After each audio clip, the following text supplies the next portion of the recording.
Mercedes Lewis signing with the Bears. Did he play with the Bears already once? Don't It think seems like so. he's Feels played like he with did. quite a few teams. He could have. I don't know how big of a season he has with the Bears. I know, Jeff, you were talking about drafting him third round in fantasy.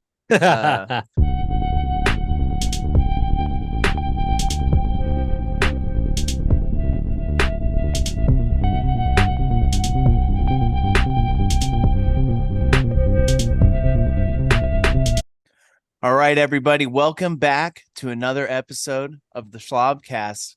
I'm Caleb. I'm joined with some of my best pals. I got Andy. I got Jeff here. Really good to see you guys. Stop. We have some games happening. They might be preseason games, but some games have started. The Texans finished up on the Patriots a little bit early. I think the score was 20-9, and we have Minnesota and Seattle kicking off. So it's happened. We've gotten to some stuff that the stats might not carry over forever, but stats are being taken right now. So how you guys feeling? Feeling great. Hey, Jeff, Excited. no one else is 1-0. I guess there's who won? The Jets won right now. Texans are Couldn't 1-0, tell man. Good We'll times. take a win. How you Well, doing, Andy? I'm doing pretty well. Excited for the Eagles game, which is, I believe, going to be the end of this week. But going back to the game today, Jeff, did you catch any of the highlights or anything? There would look like some rookies were already contributing. Tank Dell, CJ Stroud got to start. There was a defensive turnover, it looked like, which is what you want to see. D'Amico Ryan said some pretty encouraging things at the halftime. Anywhere to go but up from here, hopefully, and have some sort of a bright future for the Texans. So we'll see how it plays out. Yeah, I'm definitely excited for them. I did see, I think it might have been CJ Stroud's second pass. He did throw an interception to Jalen Mills. Not trying to Nice. rub it in. Welcome to the Get NFL it out moment, now, but baby. get it out now. Yeah. Exactly. What else we got going on? Looks like Um, Alvin Kamara yeah. was suspended 3 games for violating the NFL's personal conduct policy for an altercation at the 2022 Pro Bowl last year. He did meet with Goodell, I know, and had a special one-on-one or something with him. What do you guys think? Is that an appropriate enough games for what happened? I was thinking about DeAndre Hopkins last year. I know one's personal conduct and one's related to steroid use, but I was curious that DeAndre Hopkins, for the steroids, it takes a big hit, 6 games, twice as many, despite Kamara's seemingly more punishable offense. So I guess 3 games for him, I think that's pretty good if you're a Saints fan. Yeah, that's like almost dream come true scenario because Zeke got 6 games for essentially nothing, and they just dragged that on and they wouldn't let that shit go. And here we are, 3 games of Kamara. He brings a lot of money to a big market, so let's just get him back on the field as quickly as possible. So I guess that's not surprising. When has Goodell made a good decision? It's been bad ever since Ray Rice and even beyond that. But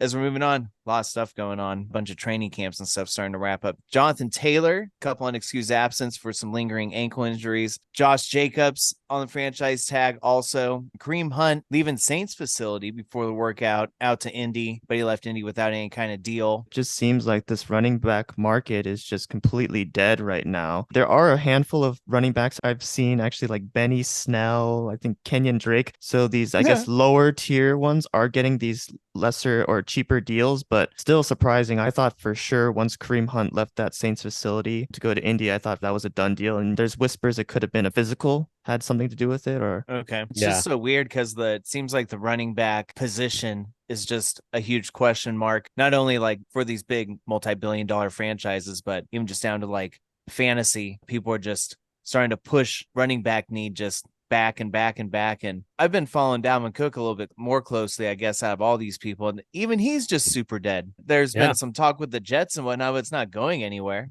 5-10 years ago, he would have been swallowed up within the first couple of weeks of free agency. So it's a completely different face of the NFL now. I think some of these guys might not even get deals until first couple weeks of the season too. And like if somebody gets an injury or something like that, like we need to fill a void, like it's almost become we're good until we need you. And then you're going to be desperate for money. So we can throw you a small 1-year deal just to get you back on the field again. It's going to be interesting what those go for and how big of a name will sign a smaller deal and like break this chain that's going on, or if it doesn't happen. But you got to think some of these guys are going to start taking deals, like Andy said, the Kenyon Drakes of the league. I don't know. It's interesting. the Kareem Hunt deal or no deal, seems like he would have got something. Correct me if I'm wrong, but Jacobs is still not showing up to camp. The Taylor drama is absolutely a giant mess. That's not getting solved anytime soon. I don't see him there with the team when the season starts. Couldn't happen to a better owner,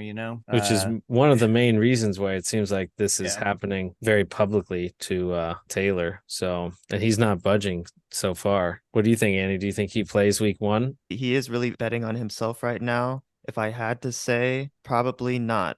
They just signed Jason Huntley. Yay. I think those things are all going to take longer to play out. We have another holdout too, Zach Martin, still not showing up. he's Mr. getting Cowboy, what do you want to comment on that? he's getting fined like $50,000 a day. It says 600,000 as of August 8th. We're talking like game checks amount of money now. In the long run, it might work out for him. I don't really see Jerry. He's just going to stand his ground, I think. I don't think he's going to budge and go one way or another. And he's going to let this season play out. It's really going to come down to Zach Martin if he wants to play. Personally, I mean, I'd rather he was there, obviously, at least getting some physical reps, but I don't want him playing on Saturday. I don't want him playing at all really during the preseason. He needs to be out there for just week 1, ready to go. But for some of the younger guys, and especially as we're trying to build up some more on the back end of the offensive line, it'd be nice if he was there because he is definitely like a true captain of the team. There's been star players that have held out plenty. They've missed games.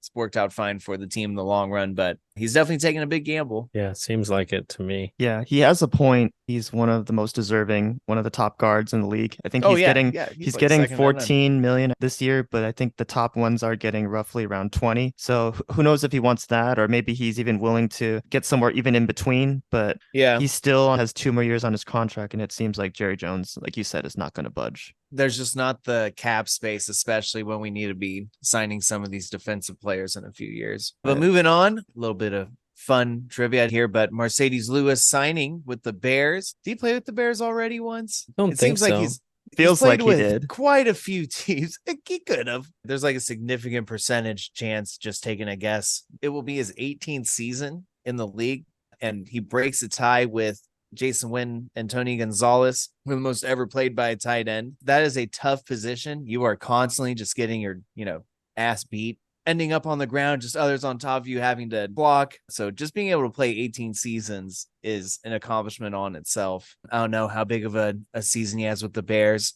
I know, Jeff, you were talking about drafting him 3rd round in fantasy. Just an update on that. He's only played for 2 teams in his whole career. What? So, okay, the Jags. Packers. And the Packers. That's it. What? Since 2006. It's almost unbelievable. Dang. Okay. Pretty Well, then I'm insane. just out of my mind. Maybe just playing for the Jaguars, it seems like you're playing for like every other team. His best year was 2010, where he had 700 yards, 12 yards per catch, and 10 touchdowns. I mean, good for him. He's had a long career. I don't know if we'd ever see him in the Hall of Fame, but he definitely has left an impression on those 2 very deserving franchises. Look at that. Okay. Moving on. What else we got? Teddy Bridgewater signed with the Lions. He's going to back up Goff. That's a great sign. Teddy is a fantastic backup. I wouldn't want him leading the team, but if someone went down, he is awesome to have. Lions are a little scary. I kind of want to put some money on him when I have access to in Arizona in a few weeks. So that's Curious what their over-unders are going to be and things like that. I want to say it's around 10 wins. That's a lot. You would have to think that they are favored to win the North. Just slightly, probably them, Minnesota, and then Green Bay, and they're playing 6 games against all those guys. So even if they go 5-1, that is halfway to that mark. Over the past couple seasons, they've turned a lot of those losses that are 1-score games into wins. So it's not inconceivable, I think, to see them in double digits. Yeah, the coach is great. The hype may be a little early, but like you said, the division did get weaker. Everybody on the channel knows how I feel about Kirk Cousins. So the wins could be there. I'll have to look over their schedule. I'm interested in that bet as well. Kind of spreads anywhere from 9.5 to 10.5, but you just have different actual odds associated with them. But if you can get that 9.5 at a pretty nice number, I mean, that sounds like a deal. Based on the combined winning percentages from 2022 season, the Lions have the 20th toughest NFL schedule. That's not bad. No, they're in the bottom third. They were Or yeah, right maybe there, like a almost in the bottom tiebreaker third, yeah. away from making the playoffs. I mean, it's tough to go play at Detroit. If that fan base starts getting, energized, that becomes a very loud stadium. And they just haven't had a lot to cheer about. It's hard for me to get excited about Jared Goff, but if you can follow the system, man, you will have success. We put some good tools around you. Defense that's hungry. That's all the good signs for a good football team. A few other notes. Saints sign linebacker Jalen Smith. For those who don't remember, Jalen Smith should have been like a top 10 pick in like 2017 or 18, around those years. I just don't remember the exact year, but he gets injured in the national championship game, tears an ACL, and ends up getting drafted second in the second round by the Cowboys. Doesn't play for a full season, but comes back and he's great. He plays, I don't know, 86 games or something, and he has like 6 forced fumbles. He has like 100 and something solo tackles. Kind of a beast. But this like definite peak he hits, and then it's just garbage for like 10 straight games. He's so bad. Every time like something's happening on the field, it seems like someone's purposefully taking their joystick and sending him the opposite way. Like he's just diving at ghosts. It was just weird to watch. So he finally is released and he goes to Green Bay, I believe. If he can get his head back and not like literally like just take himself out of the play, he's a very physical guy. I don't know if he has left what he did when he first came into the league. He was explosive. He had a good first step, but that is gone from what I can see. Love him as a person, though. Still in the NFL, there was some news recently that Coach Eric Bienemy has been receiving a lot of backlash and complaints from players. It's being said that he is very old school and he is extremely tough on all players, and to the point where he's cursing them out, even the stars. So that could be a part of it. What do you guys think? Maybe this also has to do with why he hasn't received head coaching jobs, things like that. Yeah, certainly seems like the talent is there to deserve head coaching opportunity. It was last year, I think he didn't get any interviews. Something changed. So maybe he's really pissed about it, or if this is just who he is all the time and some people knew about it and maybe his references didn't check out as well as he thought they would. I'd be really pissed if I coached for the Commanders too. So, Good point. so it might be not a great job. Well, I've seen differentiating opinions. Mahomes gets along with them great. Doesn't have too much to say negative about him, I suppose. But then I've seen things from like LaShawn McCoy when he was there with the Chiefs, and he did not get along with them. I think one of the quotes I saw was like, you can talk to some players a certain way. You can't talk to me that way. And so it could just be like, he very much talks down to people. If he describes himself as old school, that's a little bit of a cop out. He is coming in and now coaching college players that are much different, literally training their entire lives since, like 7, 8, they get like a personal trainer and their parents are like sending them to camps and they are wide receiver and they play the slot. And that's all they've done for, 20 years, it seems like. And so him to come in and then just like talk down to them and all this stuff while they have been mastering their craft, I can see where they butt heads really quickly. Rivera is down with it, though. He doesn't think it's too big of a problem. He's kind of shrugged it off and just said he'd fine with the coaching style. So that's a really good point, though, about coaching style and his temperament. The fact that he's kind of controlling like that, he probably would make for a good college coach. I just get similarities to a little bit to Chip Kelly. I know it's not the same kind of thing, but Chip Kelly in his own right would try to control the team. At a certain point, it's like, these are men. They're not boys. Yeah. So you got to treat them as such. I wanted to just bring this up. I didn't write it completely on the notes just because I saw this and I just thought it was just such a crazy tidbit. I thought it would surprise you guys. But essentially just taking you guys back really fast to the NFC Championship game last year. There was a report that just came out a few hours ago from the San Francisco Chronicle. Basically, it says that Kyle Shanahan admitted that had the 49ers won the NFC Championship game against the Eagles, that they were set on signing Phillip Rivers for the Super Bowl. Oh, wow. God. Wow, that's crazy. I can see it. I mean, we heard rumblings about him coming back in the offseason this year. I mean, I think he would have been up for the challenge. Absolutely. As a former Chargers fan, how would you feel about Rivers donning the 49ers in the Super Bowl? I mean, he had a way better defense with the Niners, but I would not have been happy about him donning a Niners uniform. I hate Steve Young. If he were to win his Super Bowl like that, yeah, Oh it would just God. leave an extra like sour taste in my mouth with the Chargers that it's already there. Now that would be the But most I San would be Diego happy thing. ever. Rivers. I'd be happy for Rivers, but it would leave a bad taste in my mouth. Absolutely. Seriously, out of anything San Diego related that could happen in the sports world, that is the most San Diego thing. Well, Rivers retired for a couple years, and then we just didn't hear much about him. And then the Niners win, but their quarterback's head is just gone. So they signed him and he wins. How about that? Yeah. What a nice career. Him Uh, and his wife are going to celebrate with twins. yeah, definitely. Definitely would have cemented his Hall of Fame status, in my opinion, which I think, Oh, God. Yeah. That would have been... you know, I don't think it's really questionable from the numbers that he's put up. Would have been very interesting. I'm not sure how I would have felt. Very odd circumstance. Anyway, moving on. Netflix quarterback season 2 renewed. However, options are limited. Joe Burrow is set to star. Personally, I haven't watched too much of the quarterback stuff on Netflix. So, yeah, go ahead and take away, Andy. They've reached out to the likes of Jalen Hurts, Lamar Jackson, Justin Fields, Dak Prescott, but they have all declined. They all want to focus on their job as a quarterback, and it's too much distraction. I mean, you only have a finite amount of QBs. I don't think anyone's going to like tune in to watch the Jared Goff experience. Daniel Jones. The Daniel Jones, mouth breather hour. There's only so many personalities. You just have to get like Fitzpatrick. Just have him commentate on everything going on. Have you guys seen any of the Johnny Manziel Netflix documentary? I haven't seen any, but I've been reading a bunch of crazy stuff about him recently. Most recently, I saw that he had contemplated suicide and like had even bought a gun, blown like an insane amount of money in Vegas, was going to go end it. And then the gun malfunctioned on him. And then he just had a second realization, second coming and all that. But some scary stuff for sure. Yeah. On a softer note, he had mentioned at one point he watched zero film. The iPad said 0.0 hours.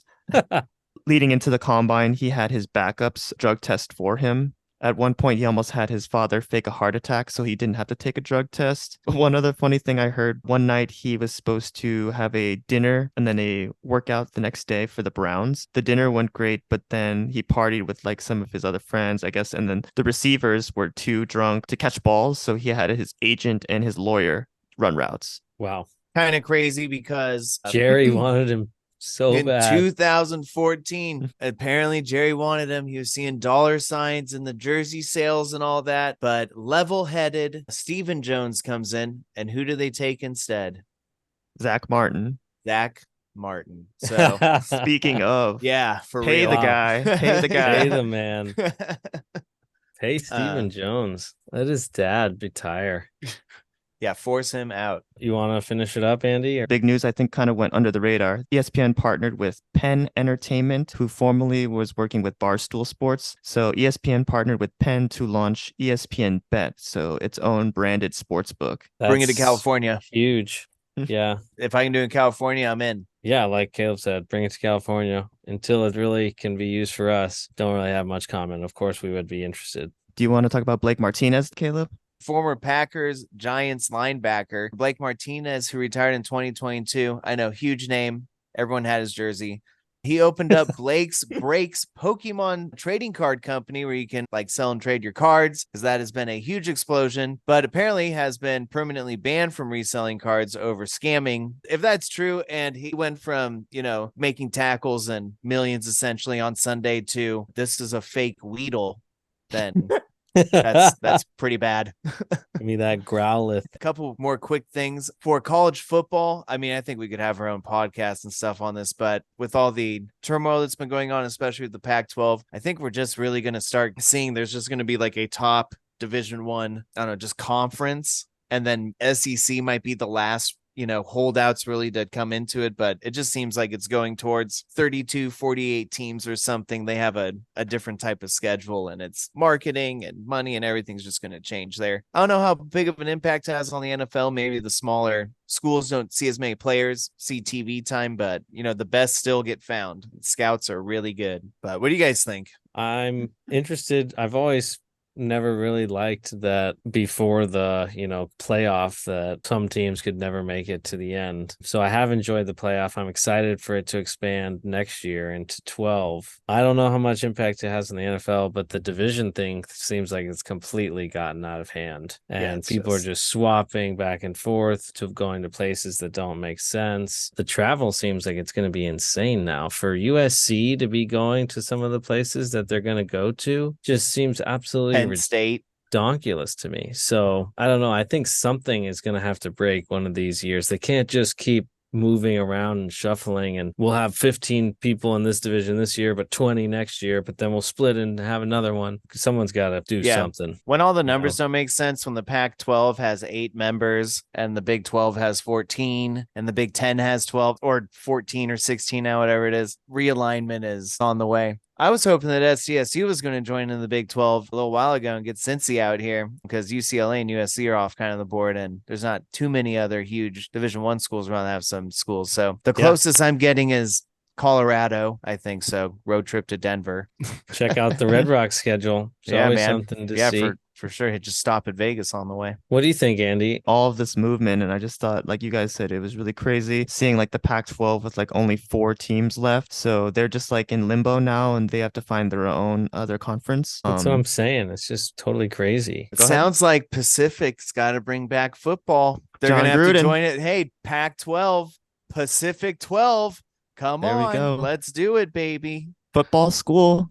Pete Carroll, John Gruden. That'd be one reason to go back to Stockton. Look out, Nick Saban in Alabama. Yeah, the 3 of us could just coach, and I mean, why not? They got rid of that stadium, though, didn't they? Yeah, it's out. It's gone, right? Yeah, it's like a big field hockey thing, but whatever. We'll just keep getting our butts handed to us by Gonzaga basketball. Anyway, anything else you guys want to... Only 4 weeks away. It's going to be here before we know it. The draft will be here in just a couple of short weeks. That's going to be wild. Have lots more content of that coming up soon. Fancy draft. Blast. We're schlobbing our schlobs out in Arizona, visiting Schlamed himself, the other co-champion, along with Andy of last year. But just a lesser co-champion. His name comes second.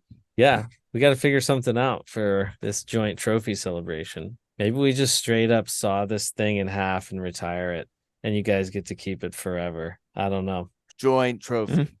2 pounds big. At one Yesenia's California burrito sized. I mean, if I bring a chimichanga out to Ahmed, I guarantee it'll be gone in about 3 minutes. Oh, yeah. He'll Joey Chestnut that thing. Yeah. Just should be interesting. Yeah, lots more content coming your way from the Schlabs, the Schlabcast. Schlab golfing's going to happen out there too. Lots of things. Might get around in this weekend. We'll see. Should be fun. All right. Well, on behalf of Jeff, behalf of Andy, I'm Caleb. Thank you again for joining us for another edition of the Schlabcast. We're really excited. We hope you're excited for the NFL season. And until next time, Shabba la beesh. Shabba. Shabba.